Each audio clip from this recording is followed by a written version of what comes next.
Thank you, Fred. Thank you very much.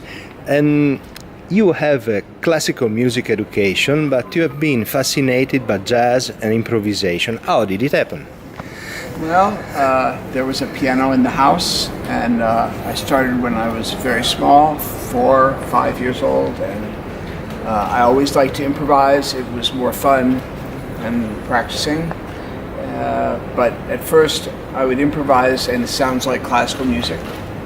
And then when I'm 17, I really discovered jazz, and I thought, wow, this is a great language for improvisation. And I'm from a city not unlike Torino, Cincinnati, medium-sized city, maybe 600,000, and lots of great older jazz musicians. So I learned on the bandstand, hanging out, listening to records, smoking dope.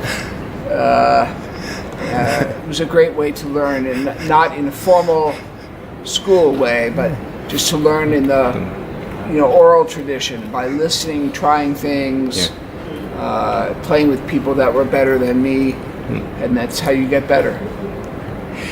And what is making you happy with music in this period? What's making me happy with music? I think I still love the piano. I think now that I'm 62, certain things, I think your energy changes. My energy, I think, is starting to change a little bit. So it's very interesting right now to adapt to being, one of the older guys. And one thing that I enjoy is listening. There's some really great young musicians that I follow, that I think are doing some beautiful, creative things. And I think the music language, jazz language is changing, but there's some really great young musicians out there who are really doing it for me. Great, also with great feeling. So. Is there a jazz community, in particular in New York, where you live? Is there? There was, I think, more of a jazz community in the 70s and 80s before internet and before technology. Everybody would go to the same clubs and bars, hang out. All the legends were still alive. There was more, jazz was more a common language. There's so many different kinds of jazz now. But back then, it was mostly acoustic and mostly a certain, more or less certain style. There were some different styles, but not so many.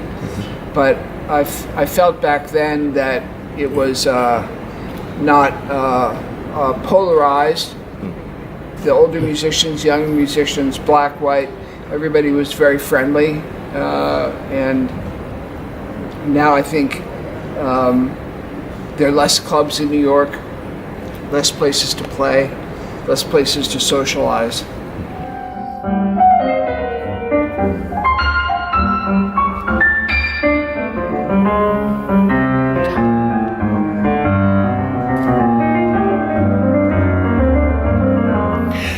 Is there a time for playing and a time and a place for composing or not? Yeah, when I'm composing, I'm sort of doing that. I'm very focused on that. Then when I'm playing, I'm very focused on that. But if I'm doing a big project, I'm really super focused on that. The playing, I don't practice so much, but I just want to keep my skills up, so I feel good when I play. Is there inspiration coming from outside the strictly musical world, social facts, nature, relationship, other arts, poetry in particular? Sure. Yeah. Tennis. I'm a big tennis fan. Very improvised sport. Personalities. I like the personalities. I like the unpredictability of it. What else? I read a lot. You know, I have a lot of friends who are artists, painters, or poets, or so I take some inspiration from those people too. I try to go to cultural events in New York, to museums and dance and theater, and yeah, there's so much there. Which kind of welcome has received your autobiography, Good Things Happen Slowly? And how has been working with words instead of notes? Well, the reception has been really great. Reviews, amazing. I think many people have written me that they really felt something from my story. It felt like a good time in my life to write about how I got here, knowing that hopefully I still have another 10 or 15 or 20 years to go. It was a lot of work. I will never do it again. It took almost 2.5 years from beginning to end. I like words. I like to write. I had a great editor and great support, and I'm really glad I did it. I like words. When I play a standard song, I always know the words. Very important to me. So yeah, I'm definitely. I feel like I have a connection to the printed word. Yeah. Thank you very much, Fred. Wow. Thanks a lot.